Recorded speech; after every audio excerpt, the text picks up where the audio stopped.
சாய் பக்தர்களுக்கு என் அன்பு வணக்கங்கள். ஓம் சாய்ராம். என் அன்பு குழந்தையே, உன் மனதில் உள்ள குழப்பங்கள் நீங்கிவிடவும், உன் வாழ்வில் உள்ள துன்பங்கள் நீங்கிடவும் எனது இந்த வார்த்தைகளை முழுமையாக கேட்டு மனதில் பதியவே. உன் முகத்தில் மகிழ்ச்சியை காண்பதே உன் அப்பா எனக்கு மகிழ்ச்சி.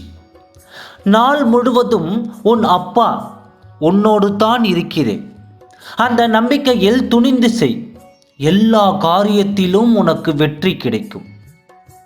நீ எதை அதிகம் விரும்புகிறாயோ அதை நீ விரைவில் பெறுவாய். எண்ணம் போல் வாழ்வு. உன் எண்ணங்களை வலிமைப்படுத்து. உனக்கு எது தேவையோ அதில் உன் எண்ணத்தை குவித்து அந்த எண்ணத்தை வலிமைப்படுத்து. நிச்சயம் அது உனக்கு கிடைக்கும். இந்த உலகை ஆள துணிந்து நில். உன் அப்பா நான் உன்னோடே இருக்கிறேன். நீ வேண்டி விரும்பி கேட்டது உனக்கு கிடைக்குமோ கிடைக்காதோ என்ற அவநம்பிக்கை உனக்கு வேண்டாம் என் தங்கமே. நிச்சயமாக கிடைக்கும் என்று முழுமையாக நம்பு. நீ கேட்ட ஒவ்வொன்றும் இன்றையோ நாளையோ கிடைக்கச் செய்வது என்னுடைய பொறுப்பு. கண்களை துடைத்து கொண்டு முகத்தில் புன்னகையுடன் சந்தோஷத்துடன் உன் வாழ்க்கையை அனுபவித்து வாழ்ந்து வா. ஒரு நாளும் துன்பத்தில் துவண்டு போகாதே. தாமதமாக கிடைத்தாலும் தப்பாமல் கிடைக்கச் செய்வது உன் அப்பாவின் பொறுப்பு.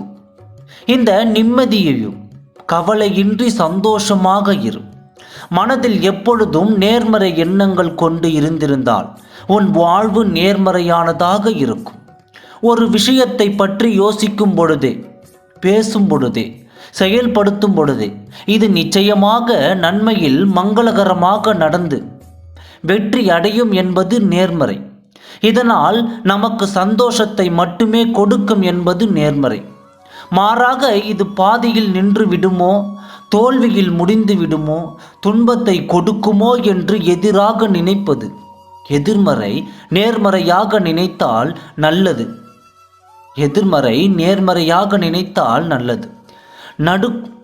நடக்குமா இதுவரை அப்படி இல்லையே என்ற கேள்வி உன் மனதில் தோன்றுவது இயல்புதான். நேர்மறையான எண்ணத்துடன் இறை பக்தியுடன் வாழும் பொழுது நல்லது நடக்கும். கெட்டது நிச்சயமாக நடக்காது. அதை புரிந்து கொள். நல்லது நடக்காவிட்டாலும் கெட்டது நிச்சயமாக நடக்காது.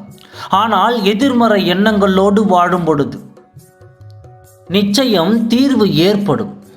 குடிக்க தண்ணீர் வேண்டும் என்று நல்ல தண்ணீரை கொடுத்து எடுத்து வைத்தால் அது குடிக்க பயன்படும்.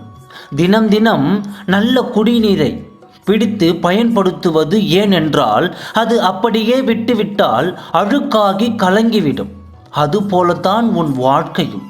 உன் மனதிலும் தினம் தினம் நல்ல எண்ணங்களை உருவாக்கு. நல்லதே நினைத்தால் நல்லது மட்டுமே நடக்கும். ஓம் சாய்ராம். நன்றி.